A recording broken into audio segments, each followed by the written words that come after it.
Hey there, everyone. That sexy nerd is back again. And we're doing more Avatar, overanalyzing Avatar. And man, we're doing the Fortuneteller episode. And I never really liked this episode when I was a kid because I thought it was too girly. But now, I've grown to kind of like it because the girl is so funny. The girl who likes Aang is so funny. Like how jealous she is of Aang and Katara, and it's like, man, I wanted to see more girls go after Aang, but what are you gonna do, right? But hey, don't let me spoil this entire episode. Let's just get into it. So please smash that like button if you want to see more sexy and nerdy content, and subscribe if you think I deserve it. And let's do this thing, y'all. Hey, where's the fishing line? Oh, I didn't think you would need it, Sokka. What do you mean you don't think Sokka would need it? Stop pushing your vegan ideals on me, Aang. I'll eat meat if I want to. I'll eat you right now. I thought since you lost your other one.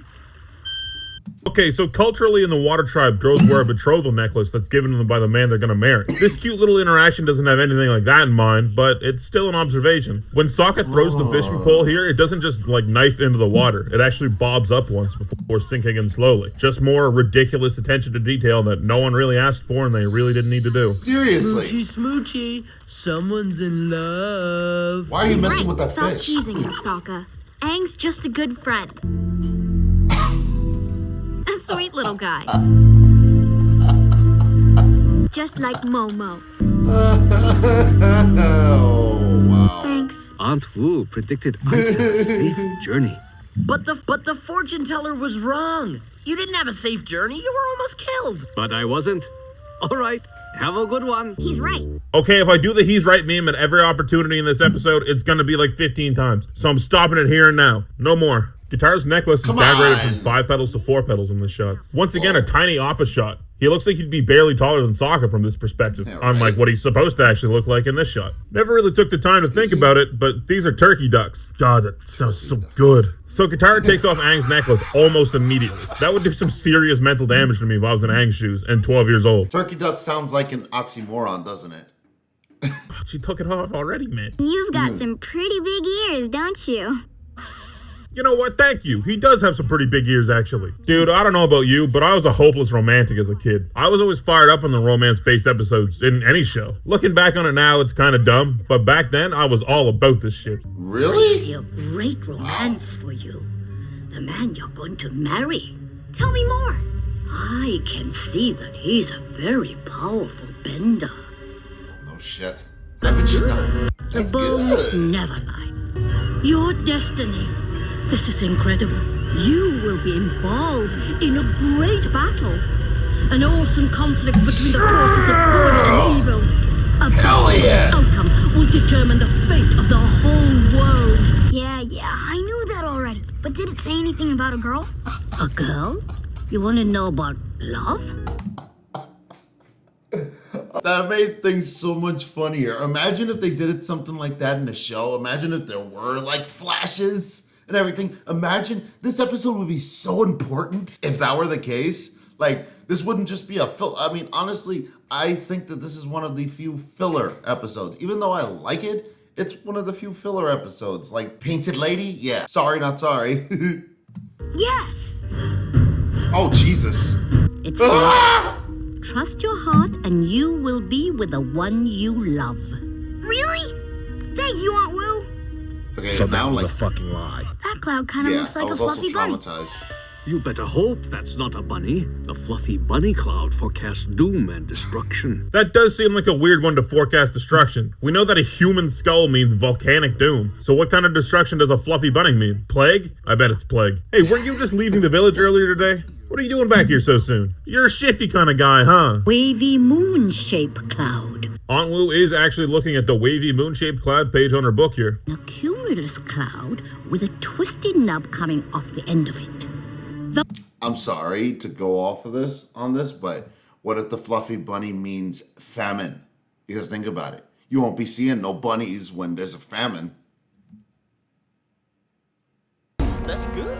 A village will not be destroyed by the volcano this year. So this random cloud-shaped kind of shape is the shape for the village not being destroyed by the volcano. And a cloud that looks exactly like a human skull is the one that means that it will be. That seems like pretty good odds. What if it was a cloudless day on the day she was supposed to read the clouds? She would just stand there and be like, I have no strong feelings one way or the other. Someone really needs to scream some sense at them. They seem happy, Sokka. Not for long. I fuck with this energy, Sokka. Sokka, you gotta stop kicking rocks, dude. You're 0-2. And then you'll have your third great-grandchild before quite... Yo, seriously, that scene, I don't know why. It was a combination of like Sokka getting his ass kicked and the sounds that the turkey duck was making. It was like...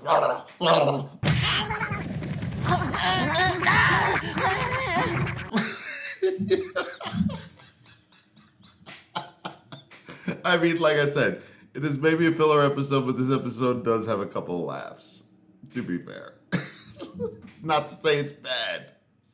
Sure. passing away in your sleep. Okay, this is going to be the only time I mention Korra in this whole series, I think. But damn, 3 great-grandchildren before she dies? She's doing pretty good. She doesn't even have 1 at the end of Korra. Well, there's this girl. God, why can't women be like this in real life? Just hide behind a barrel and then come out and wave your arms all over the place. If I can't pick up on that signal, that's on me at that point. You know me. I don't really care what I eat. Okay then. See you later. What, you don't like apples? What's the matter with you? Also, Aang just totally took a bite out of that apple, spit it on the ground, and then didn't pay for it. That's messed up, man. Oh, a panda lily. Okay, so Aunt Wu's likely playing matchmaker, right? She tells this chick her true love is gonna give her a panda lily. She tells this dude to give a panda lily to the girl that he admits to liking. Probably, right? Bing bang boom, till death do we part. I can't believe you're dragging me all the way up here for a stupid flower. Me neither. That's a crazy climb. Take Appa for a ride, you maniacs. Not just any flower, a panda lily. I've seen it in action, and boy, does it work. Also, Aang was in the room when this girl was all jazzed up about the panda lily. Aunt Wu says I'm going to meet my true love. He's going to give me a rare panda lily. That's so romantic. So if Aang's all about this fortune-telling stuff at the moment, you'd think he put 2 and 2 together that the panda lily may have only worked in this one situation. Okay, I may be alone on this one, but when I was a kid, and maybe even now, I always thought volcanoes just had magma just like big chillin' in them. If I went to the top of this mountain and I saw the magma, I'd be like, all is well, carry on. Good thing Aang knows better than me. No. Stop using CGI like this, Avatar, it looks weird. Aunt Wu was wrong! Yeah, we know you don't believe in Aunt Wu, Mr. Science and Reason Lover. No, seriously. Volcanoes, if the magma is like that, then yeah, that's a problem. So, it's, they're right. This show is really good. This show is so good. If I ever make a second channel, I'm calling it Mr. Science and Reason Lover. Aang, please, just stop. Please. Can your science explain why it rains? Yes! Yes, it can! God, Sokka's voice actor, Jack DeSena, is a treasure, man. I don't think he has a weak line reading this show. Oh, I didn't see you there. You don't like me, do you? Damn. Remember how I said I liked the romantic episodes when I was a kid? This one hits a little different. In just about every other kid show, it always focused on the will they, won't they dynamic to the episode, but it never really commented on the won't they reality that a lot of kids face. That's a real situation a lot of kids deal with, and even adults to some extent. And it's cool that they deal with it. It's a small thing, but it's another moment that makes Avatar stand out from the crowd. Clouds are made of water and air. So between the two of us, we ought to be able to bend them into any shape we want. This is a really creative solution. Cloud bending doesn't get enough love. Metal, blood, cloud is in there too. Something's happening in the clouds. That's very strange. It shouldn't... She's right, clouds usually don't move at all. If any of you are earthbenders, come with me. I'm an earthbender. I'm not. First off, man, this kid just lost the genetic lottery, huh? But also, check this out. The twin that's an earthbender isn't wearing shoes. That's a pretty nice little detail. No, guys, you gotta throw the dirt out of the trench. It's not really helping. I mean, good effort. This ash effect is totally just a layer they posted over the animation footage. Look, I can do it too. What can I do you for? I feel like it's pretty hard to parse what actually happens in these few shots, which kind of steals the coolness of the moment. This giant rock falls into the lava-filled trench, which sends a giant wave of lava towards Aang. Aang jumps in the air, comes back down to kind of kick it up with an air blast, I guess, and then hardens it into a wall of his airbending. I just feel like this could have been shot so it was a little more clear what was actually happening. Sometimes I forget what a powerful bender that kid is. Wait, what did you just say? Nothing, just that Aang is one powerful bender. I suppose he is. Katara fools herself into thinking of Aang as a possible romantic partner? Or was it fate all along? Or is it just another case of Aunt Wu playing matchmaker? He kind of borrowed your book. So you messed with the clouds, did you? Sokka totally throws Katara under the bus in the background here. I'll tell you a little secret, young airbender. Just as you reshape those clouds, you have the power to shape your own destiny. I like this message. It's a good one. And honestly, it's one of the themes of the entire show. You can apply that thinking to both Aang and Zuko. Take care, Meg. It also, there's literally an episode called Crossroads of Destiny. Man, see, this is why I love this stuff.